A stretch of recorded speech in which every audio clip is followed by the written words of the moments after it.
right, we're going to get started. If you haven't had a chance to sign in, please do so. It's great to see people from all over the place and some from our own schools as well as those way across the country. So thank you for joining us this evening. And Diane, we're ready to begin. All right, so this evening our webinar is titled Creative Play, Tap into Your Brain's Superpower. And I'm Kelly Spino. I am the Chief Organizational Learning Officer for the Children's Guild Alliance. And with me this evening is Angelique McCoy. Good evening. My name is Angelique McCoy, and I am the Talent Development Coordinator at the Children's Guild Alliance. Welcome. So both Angelique and I work for the Transformation Education Institute, which is the Research, Development, and Training Department of the Children's Guild Alliance. And tonight we're going to share with you some insights and research around the concept of play. We're going to try out some new technology tools, so bear with us as we endeavor to engage in some new ways of implementing technology. And we're ready to begin. So here we are in our webinar this evening, and we wanted to just share some housekeeping so that we can keep the evening flowing smoothly. Just wanted to let you know up front that this meeting is being recorded so that we can keep this particular training in our database for future use. If possible, because we'd love to engage with you, if you would feel comfortable enough to put your video on, we'd love that. If not, we completely understand. We're definitely going to be utilizing the chat feature this evening, so if you have capability to engage in that way, we look forward to that as well. And we do ask that you mute your audio so that there are no additional background noises that we have to contend with, and just stay engaged. Remember, we are a learning community here to grab new information and be open to new ideas. Let's get started. Just in case you're still thinking about turning on that camera because today was a really rough day and you haven't gotten yourself together, we completely understand. We know that you're either on one of the sides of this slide, and we totally get it. All right, so we're going to begin with a little participation on your side, and we're going to ask you to think about the word play. And what we want you to do is, whatever that first thing is that pops into your mind, we're going to ask you to go into the chat box. And in the chat box, you're going to find a link. I want you to go to that link, and you will find what's called a Mentimeter. And in the Mentimeter, you're going to see this question that says, what's the first thing that comes to mind when you hear the word play? And go ahead and record your answer. After you've typed in your response, press submit, and then come on back and let's take a look at what people said.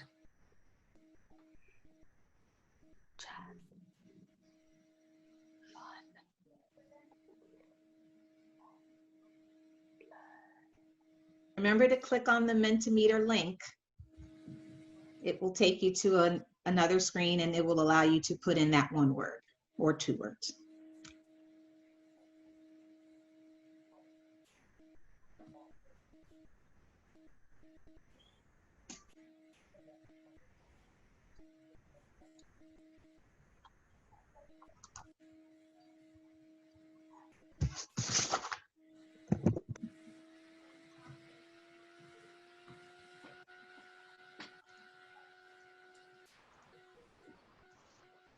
So as we're waiting for all of you to go ahead and put your responses in, what we're going to look at is what they call a word cloud. And the word cloud really looks at how many times a particular word was selected. And it will actually be larger and darker print than the others. So let's take a look to see how we're doing.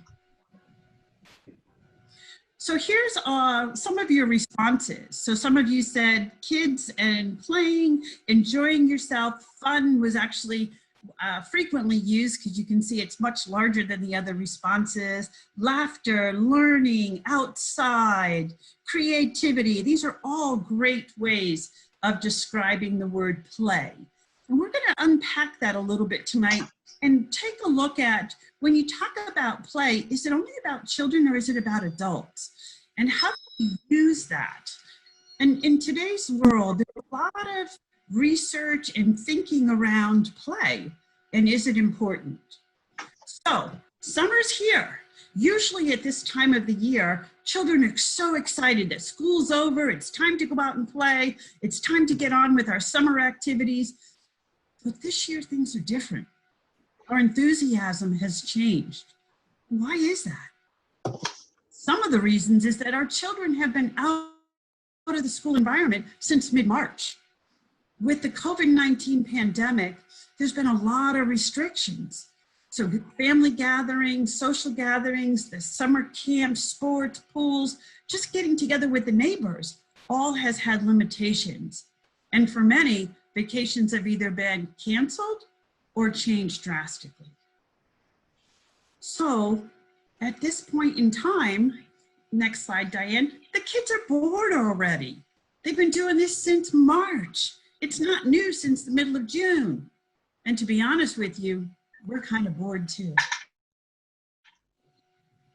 So when we think about what's happening during this time, especially during this COVID-19 pandemic, there are a lot of statistics that are really important to share that really push us towards emphasizing the need for play. For example, as of May, the number of anxiety screenings increased by 370% over January, which is a phenomenal shift. And almost 35,000 additional screeners alone just for anxiety since the pandemic began. And then unfortunately, since April, per day depression screenings have increased by close to 400% since January. Another 88,000 have tested positive for depression and anxiety. And these results, again, are what we're expecting because of the baseline that's happening, especially between November of last year and January of this year. And this statistic is from late February, which is around the time when we all started to really hear about COVID-19. And alarmingly, 21,000 people have considered self-harm or suicide since May. And then even more unfortunate is there are a lot of our special populations, including our LGBTQ community and our caregivers and those students who are home and our active veterans and those who are active duties citizens and those who are veterans are all suffering with anxiety and higher depression than usual, and even those with those chronic health conditions. So what do we do, Kelly? How do we stir up some excitement after all of this? Well, Angelique, are you looking to instill excitement, creativity, inquiry, exploration, and help children thrive this summer? Is that what you're asking me? That sure am. All we have to do is play. So, children need that freedom and the time to play. Play is not a luxury. Play is a necessity. And oftentimes that's been disputed in our school systems. So let's talk about, so how does this thing called play really help us? Well, of course, you know, we have to go to the brain. It enhances the structures and the function of our brain. It helps promote the development of what we call executive function skills. And I'm going to talk about that a little bit later in the presentation. It supports that development of our self-regulations, the ability to manage our emotion, and it fosters pro-social skills, or our ability to communicate and collaborate with others. It enhances our cognitive and language skills. It facilitates parent engagement when they're actively engaged with their children, which fosters this sense of a safe and stable, nurturing relationship that kids can depend on. And most importantly, it improves our life course trajectory. So research shows us that play also supports something called 21st century skills. And some of you are thinking, what are 21st century skills? That's easy. That's what we teach children are the basic skills to being successful in life, in work, and also in school. So there's skills around the concept of problem solving, collaboration, and creativity, which are all essential skills that we use in the workplace. So before we go on, let's make sure we have a common understanding of when we say play, what are we talking about here? So first, it's any activity that's intrinsically motivated. It's not dictated or structured by an adult. It entails active engagement. It results in a joyful discovery, involves creativity and imagination, and there is no designated outcome. It's not a win-lose. And I absolutely love this picture of this little boy who clearly has used his imagination to ride on his motorcycle, car, whatever that is, with his dog. And you can definitely see that this youngster is having a wonderful time. Not sure about the dog, but it looks like a lot of fun. So if we're going to talk about the benefits of play, then unfortunately we need to bring you the challenges of play. And when we think about those current challenges, we're looking at people living in unsafe neighborhoods and not being able to send their children out to play without worrying. Of course, there's the access to those quality public spaces and those recreation centers that are really helpful when it comes to fostering that play. And then there's even overscheduling. And I know some of us don't realize, but there is actually something called overschedule fatigue. And it usually affects our children when we as parents are constantly scheduling them with activities, whether it's sports, whether it's play dates back to back, whether it's just a fully compressed day of activities. We could be, moving them and imposing these schedules on them that could ultimately cause depression, lack of interest, and then no time to actually engage in the activities because of the fact that we are overscheduling. So that's something that we should all be mindful of if we have children in our lives. And then, of course, there is the influence of media, whether it's social media or whether it's watching too much of the media on the television. These things keep us sedentary, they keep us sitting still, and they don't allow us to move, which ultimately brings us to that other challenge of obesity.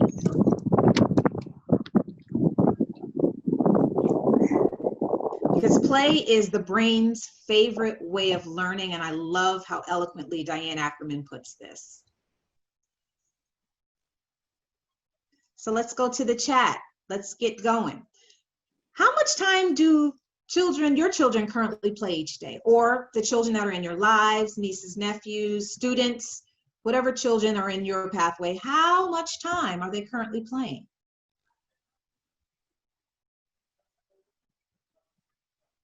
So this time you're actually just going to record your responses in the chat box below. So go ahead and type in how much time. We're starting to see some answers. Some have 2 to 3 hours. That's wonderful.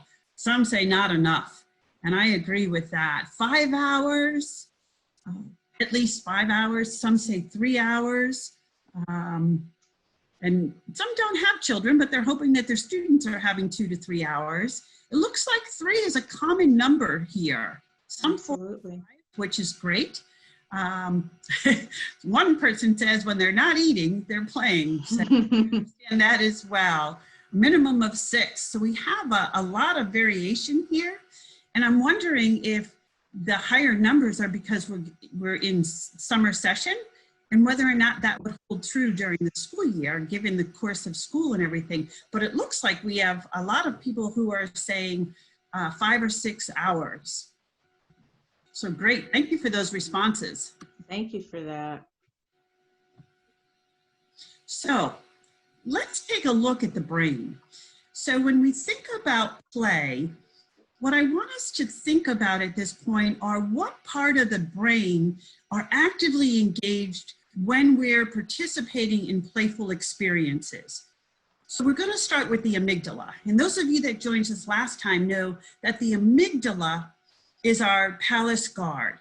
And at the bottom of the picture here, you can see what we have at the Children's Guild Alliance, which we call the brain made ridiculously simple because we use icons.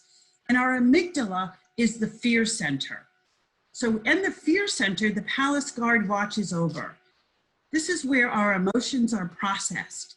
And when there is fear, it results in a fight, flight, or flee response from us. So it's important that the amygdala keeps us safe. Once we move beyond the amygdala, we get to the hypothalamus. And within the hypothalamus, this is what regulates our sense of homeostasis, or equilibrium and balance within our system. It regulates our hormones. So this is where we have both the positive and negative hormones that may result in the stress that we feel or the relaxation and pleasure that we feel. And finally, we have the frontal lobes. The frontal lobe is where our executive function is. So it's really the control center for our brain. This is where our working memory, attention, reasoning, problem solving, our ability to manage impulses, our language, judgment, all of that happens up in the frontal lobe. And when we're engaged in play activities, we are firing up those parts of our brain. So I love this quote from Stuart Brown that says, "The truth is that play seems to be one of the advanced methods that nature has invented to allow a complex brain to create itself." So if we're engaging in nature and enjoying play, we're helping build brains. So why play? No play, no change in those neurons. So we know that through playful experiences, there are changes in the connection of the neurons in our brain.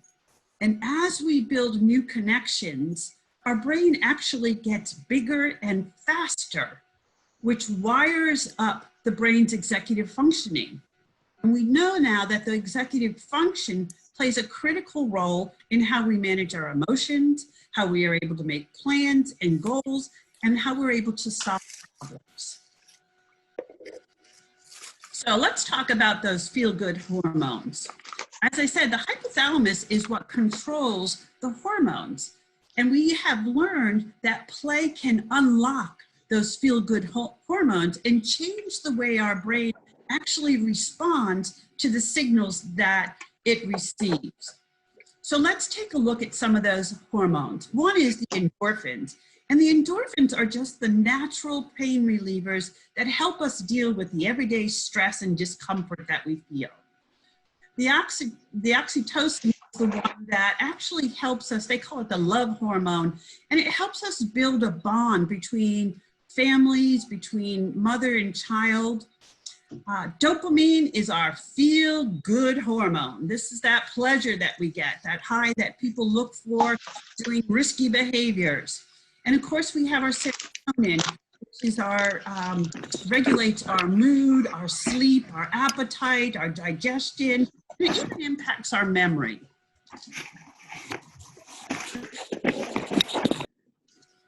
So when we're engaging in creative play, we're actually working on wiring the executive function in our prefrontal cortex.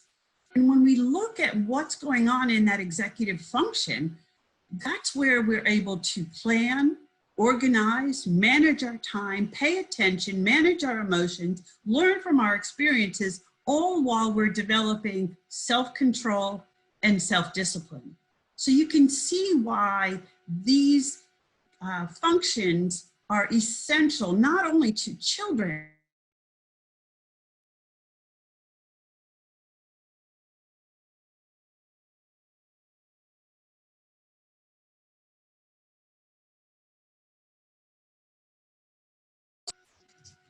so let's unpack this executive function a little bit more.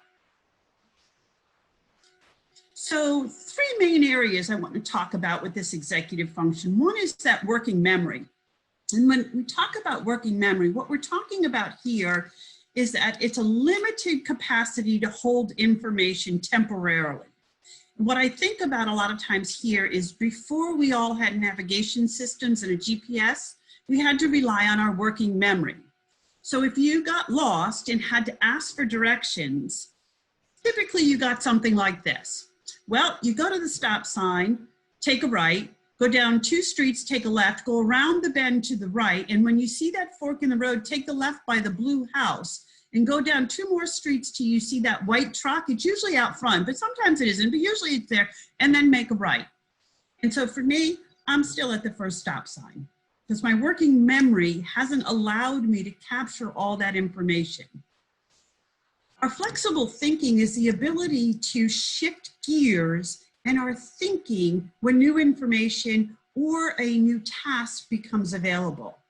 So if you are a rigid thinker or have a fixed mindset, it's oftentimes frustrating to you when you're interrupted in a task. So sometimes when children are engaged in, say, playing a video game or something that has captured their attention, and we tell them it's time to stop, switch gears, and move on to the next activity, they might have a meltdown. And so one of the things we can do about that is develop the capacity to shift gears and develop more of a flexible mindset. And the last is self-control. And this is our ability to inhibit our impulses. So you know those people that just blurt out whatever comes to their mind? Well, sometimes our children do that, as well as some of us as adults. And also sometimes we have difficulty with sustaining that attention and paying attention to what we should be because we get distracted. So that's what we're talking about when we talk about these three essential executive functions. And each of these are critical in terms of helping us to focus, follow directions, handle our emotions, and be available for what life presents. And as you can see, the student here, these are all things that are occurring to them while they're engaged in learning. So researchers said that they feel executive function is a much stronger predictor than IQ of success in school. So one of the things that we have to think about is how are we measuring executive function and how are we teaching it, or are we even teaching it in school? One of the things we use at the Children's Guild is something called the Executive Function Questionnaire, and it's by Peg Dawson. And some of you might be familiar with her book, Smart But Scattered.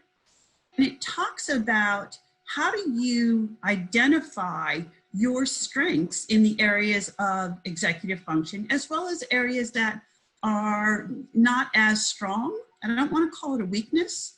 And it's a great tool for us, even as adults, to understand your own executive function levels and where your strengths are so that you can work towards your strengths and also find compensatory strategies for some of those areas of weakness. In school, by playing games with children, and even at home now when we're ready for the summer, playing games with children help them develop these executive function skills, which will help them to better manage the complex cognitive processes that we ask them to engage in, not only in the schoolhouse, but now as you're doing remote learning at home.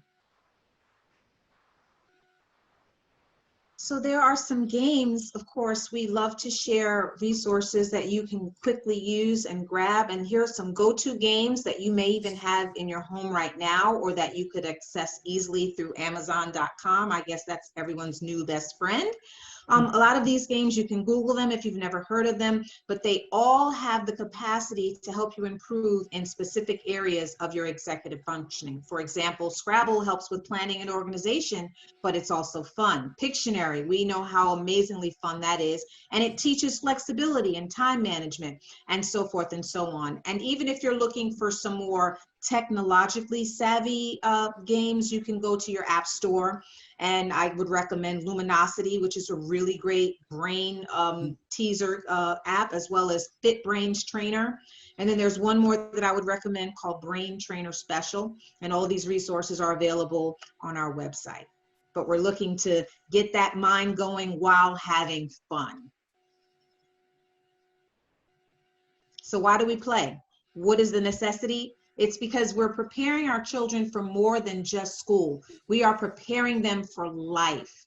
And so it's important that in order to produce this type of brain development that we're talking about, is that we allow our children, our students, our loved ones who are young to engage in plenty of that creative play. So that means no coaches, no umpires, no rule books, just let them enjoy themselves. Because play gives children a chance to practice what they're learning. And we thank Mr. Fred Rogers for that awesome insight. So let's take a look at two different types of play. We're going to talk about convergent and divergent play. So convergent play means that there's one right answer and there's a single solution to it. So examples of that might be things like games. Board games typically have rules that you have to conform to if you want to continue to play with the group. Other things such as puzzles where there's only one right way to configure the puzzle. And back in the day, we used to have models. I don't even know if they have those anymore, model airplanes and model cars, but there's only one right way to put those together. And I know that there are some Legos that have only one way to put them together to create whatever that figure is that you're trying to create. Those are all types of convergent play. On the other hand, we have divergent play. And this is when there are multiple opportunities and multiple solutions and creative ways to get to the resolution of the problem or to create something new. And there's actually 3 different forms of divergent play. One is functional, and this is more of a sensory exploration where we're using our sight, sound, feeling, hearing, touch, all of our senses to figure out the function of a particular object. Constructive divergent play means we're manipulating objects to create something. So Legos is what usually comes to mind, or blocks, things of that nature where you're using them to build and create.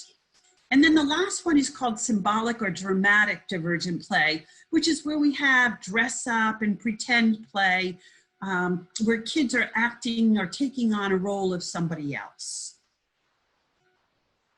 So there's some benefit to this divergent play. There are 2 crucial skills that it helps develop.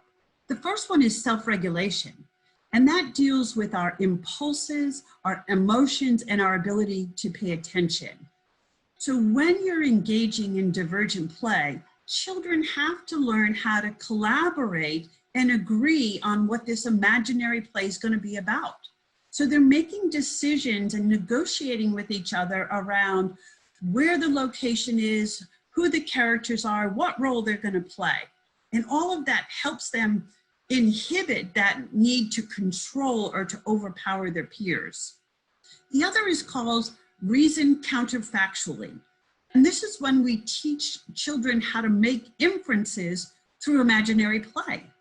So the kids are playing this what if. So what if we are going on a hike? And when we are in this hike, there are 2 paths we can take. One is a clearly identified path, and there's light and we can see that there's this path that's leading to something. The other is not a clearly identified path, but someone's been down there, we can see, but it's darker. So which one do we go on, and what are we going to find there? That's how we reason counterfactually. And what you have children doing is thinking about all possible solutions to a particular situation. So some creative play activities that engage with the convergent thinking or divergent play are things like blocks, paper, writing materials. So journaling is a great creative outlet, as well as arts and craft materials. We also have other examples such as being on the playground equipment and climbing, jumping, swinging, running, playing make-believe and dress up. And some of the fun times that I remember with my own children is having my kids do makeup in my hair.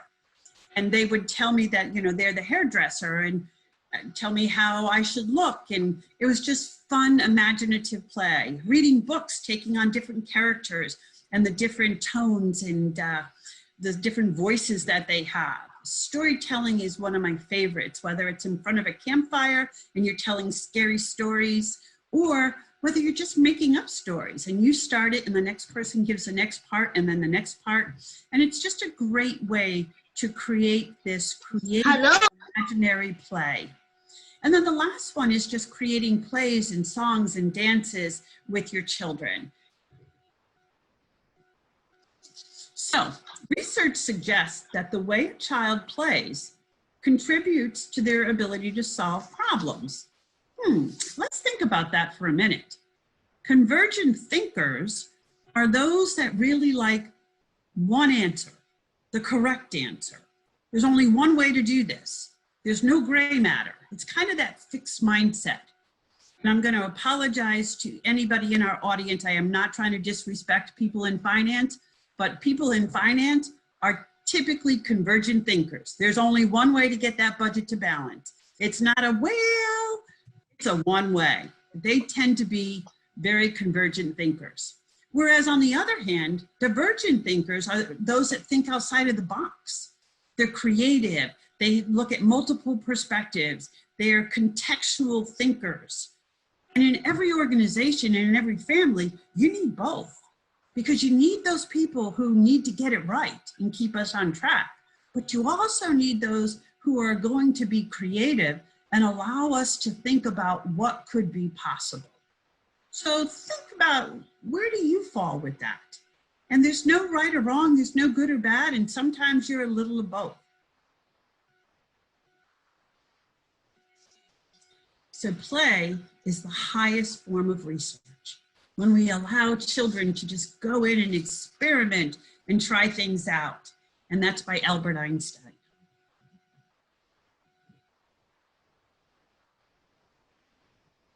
So let's take a poll. We want to know what you think.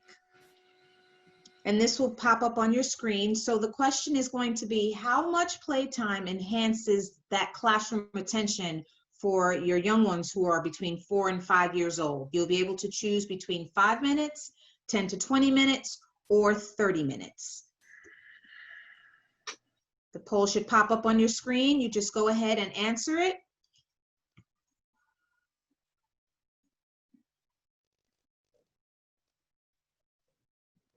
Looks like everybody's chiming in. We thank you and appreciate you for that. We're close to 75% of the voting done.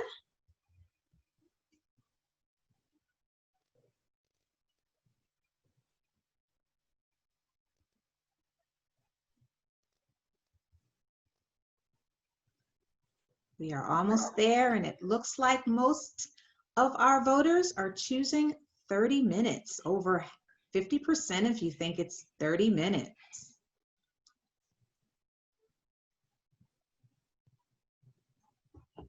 Give it a few more seconds before we end the poll, and here we go. Looks like 55% chose 30 minutes. So let's see how much is actually needed.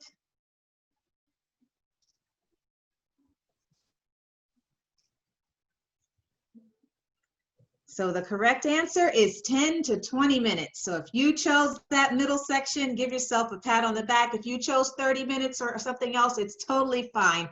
We learned that in a small study of those 4 and 5-year-olds, researchers found that the 10 to 20 minutes enhanced their classroom attention. So it was just enough time to get them to focus on the rest of their studies and to really be available for learning. It also showed that some of the recesses that were longer, or even up to like 30 minutes or more, actually had the opposite effect. There are countries similar, Sweden, Finland, China, Japan, who have now begun to build in that playtime into the schedule, whether they're making those brief breaks of 10 minutes or more, or even those lengthy minutes of 30 or more, but just trying to really be intentional about making sure that we're scheduling time for play. And that's a model that we in the United States should really begin to adapt in our schools as well as in our homes, scheduling some time for fun. One more poll for you. Let us know what you think. So how much moderate to vigorous play do you think the CDC recommends for our older generation, the 6-year-olds to 17-year-olds? Your choices are 30 minutes, 60 minutes, and 2 hours.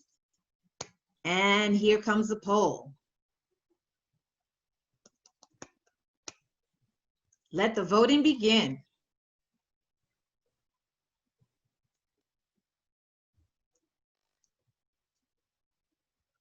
Wow, we're voting quickly on this one. So far, there seems to be a consensus right in the middle with the 60 minutes, but we'll see what happens. We have some participants in the chat who think that the 10 to 20 minutes doesn't really seem long enough, especially when you're developing a play scenario. I would definitely agree with that. And we're just about completing our voting process. Looks like 53% of us think 60 minutes is the adequate time for those 6 to 17-year-olds. So let's see what the CDC recommends. You've got it, 60 minutes. The CDC recommends an hour for anyone who is 6 years old or older. So if you have to make some adjustments, you now know that the CDC is backing you up on those adjustments. Let's turn our attention now to how do we use play for healing. We know since the pandemic, there's been a tremendous increase in the amount of stress in our lives. With all the uncertainty, there's, as Angelique shared with you at the beginning of this presentation, the increases in anxiety, uncertainty, depression has significantly increased, which has led to toxic stress. And so both children and adults need a way to manage that stress so that that hypothalamus isn't working overtime. And the research has indicated that when there is toxic stress in our brain, it can disrupt the development of the executive function skills and our ability to learn pro-social behavior. And both of those are essential for our children to thrive.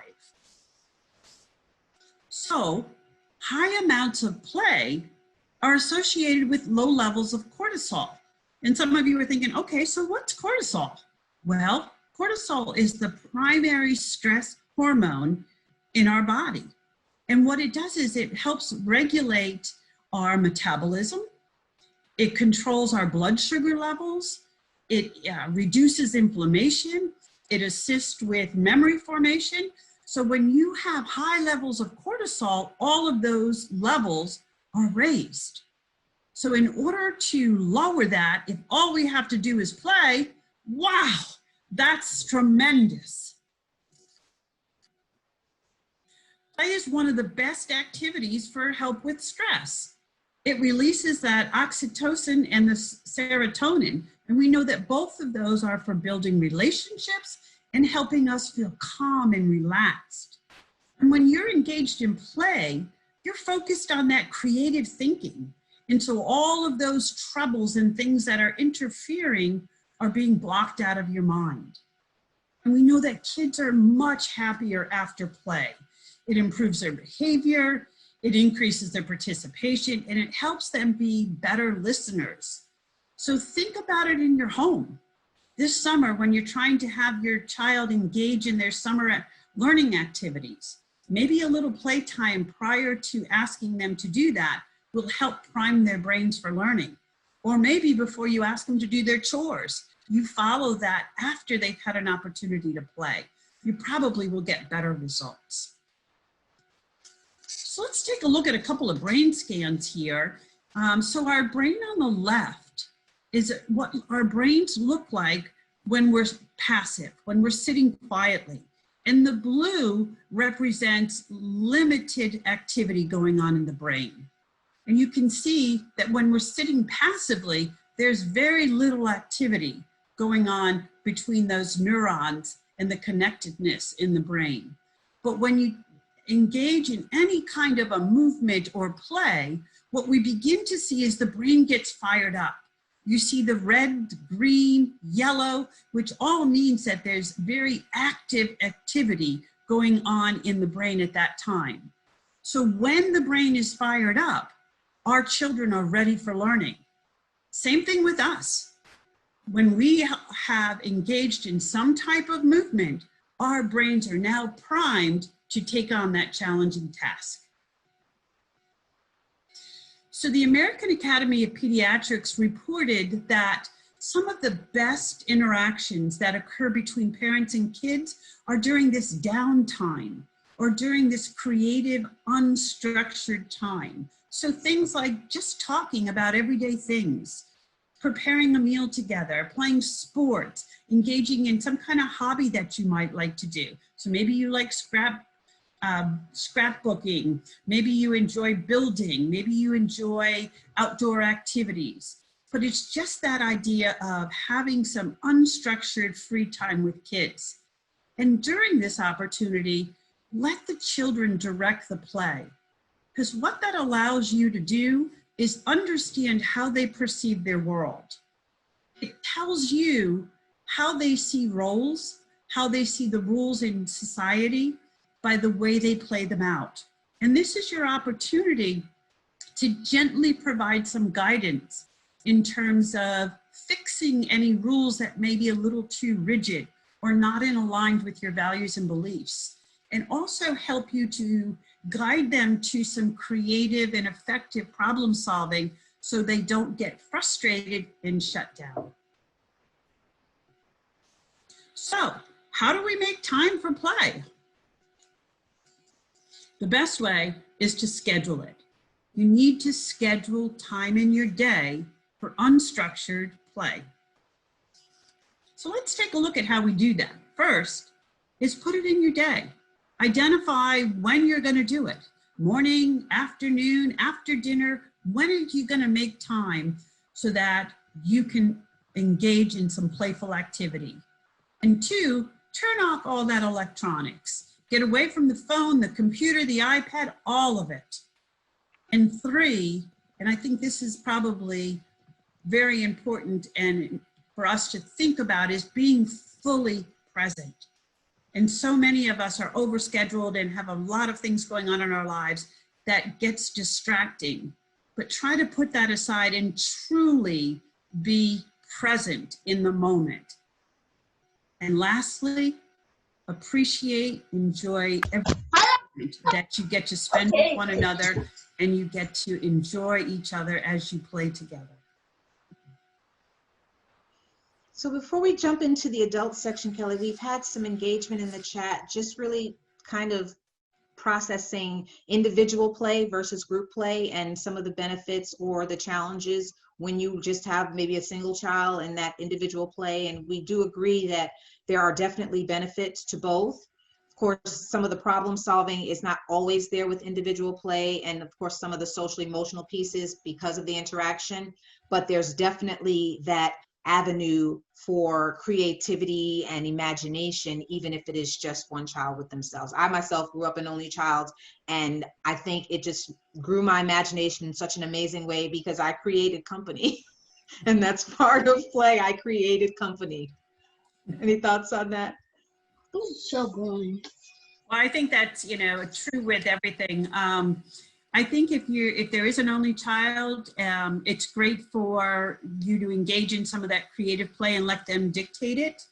And I know there's been so many times that I've played one-on-one with my children, and they have become whatever it is, whether they're the cook in the house or the waitress, or maybe they're the makeup artist, whatever it is. It engages them with you. It's also, I think, a good time for kids to learn how to engage in play and find pleasure in their own self. So sometimes we rely on others to bring pleasure, and we miss out on enjoying our own company. And so we want to make sure that children can enjoy their own self. Absolutely. And strengths and creativity from within as well.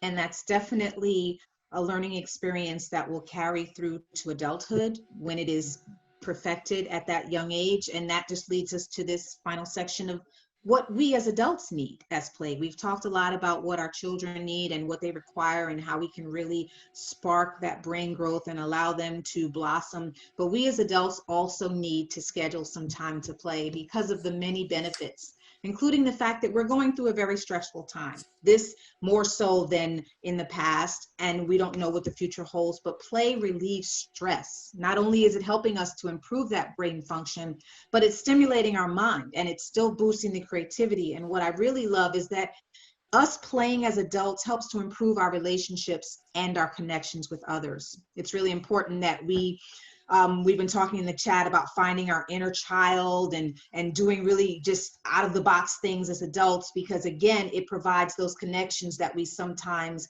have lost. And especially in this time of this pandemic where we're safe at home or we're quarantined and we're not as close to the capacity of others as we once were, playing allows us to really refuel those connections. And then there are some other benefits as well, including keeping you young and energetic, which is something that we all need. We don't just need to be young at heart, but we need to be young mind, body, and soul. And it definitely helps us and to improve and develop those social skills, because we have to learn how to play on the playground with one another. And it teaches cooperation. And then what I really love, and I emphasize this as in my therapeutic work as a licensed counselor, is that play heals emotional wounds. There are some things that we can forget and can allow to just wash away when we lose ourselves in play. Play should be done just because play should be done, for its own sake. It should be voluntary. It's definitely pleasurable, and it offers us a sense of engagement. And what I love the most is that it takes you out of time.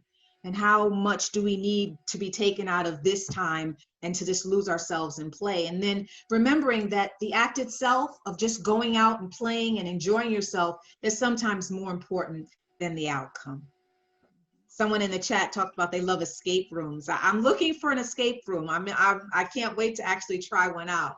And one of the things that I appreciate about just us being healthy adults and emphasizing on that play aspect, maintaining that social well-being and helping us, again, I must reemphasize the connection, because right now that's so important because we are lacking it in so many areas. And then of course, helping to maintain our memory and our thinking skills, which is why we provided a lot of those games and those technological apps, because also as we get older, we're dodging things like degenerative brain disease and various levels of just losing the capacity that we once had. So engaging in this type of play helps us to stay sharp way into our latter years. And then the research shows that as it pertains to your relationships, and these are your intimate relationships with your significant others and those that you hold the most dear in your life, that mutual playness that develops between two people who really care about each other, it solidifies that bond. Not only does it do that, but it helps to build that community and keep you sharp and attuned to those that you love. So it's important that we play. And then while we're playing, sometimes it's important that we incorporate that play in our daily lives as it pertains to work.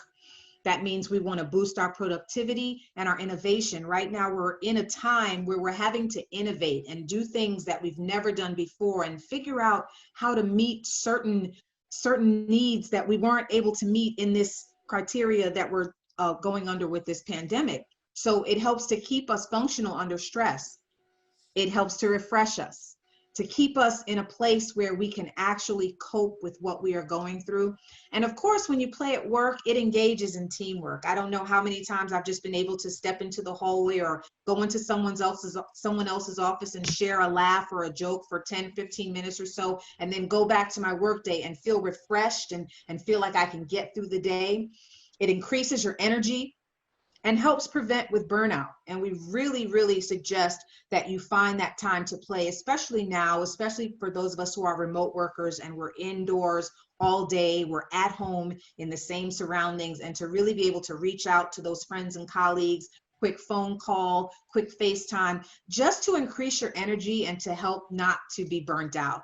And of course, we know that just playing at work triggers creativity. You can get those presentations done, you can problem solve, you can get through those critical decisions that you need to if you take a moment to play, because it helps you see those problems in new ways.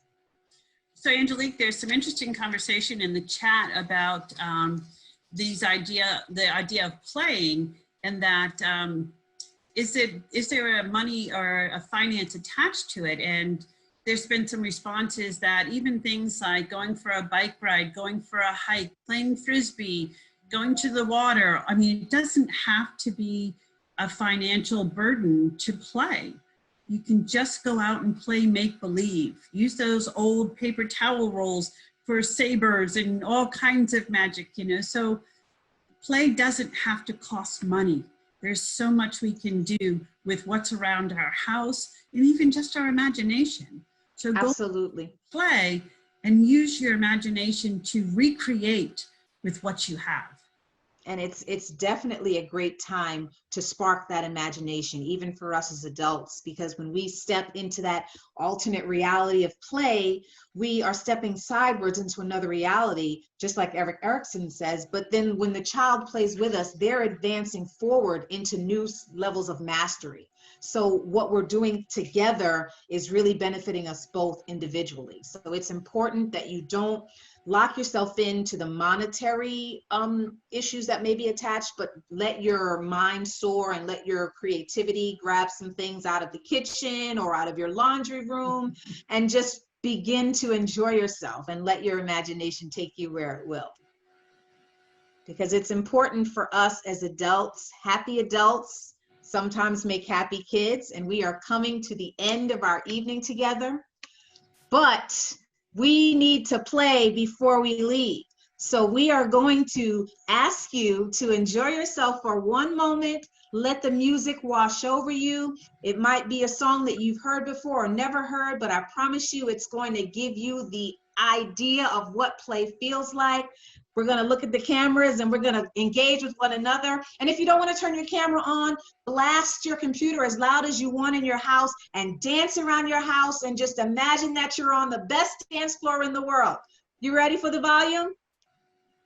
Let's play today, ladies and gentlemen, for your listening pleasure. And I promise I will be the dance partner on the floor if you need one. I love it. Linda says dance like no one is watching, and we can definitely do that on Zoom because we can turn our cameras off and no one will be watching.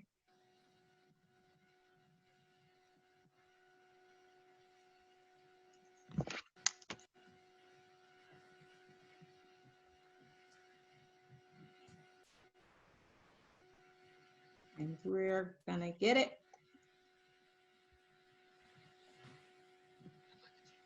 He's killing us.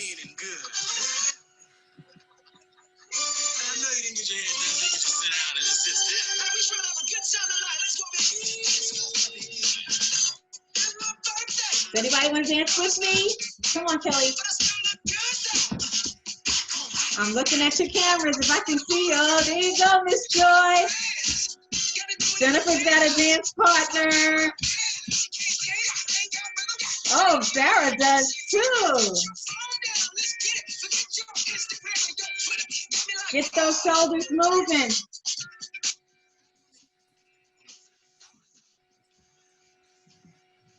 Sometimes we just need to forget about everything and dance it out. That used to be one of my favorite lines on Grey's Anatomy, if anybody watches it. When in doubt, dance it out.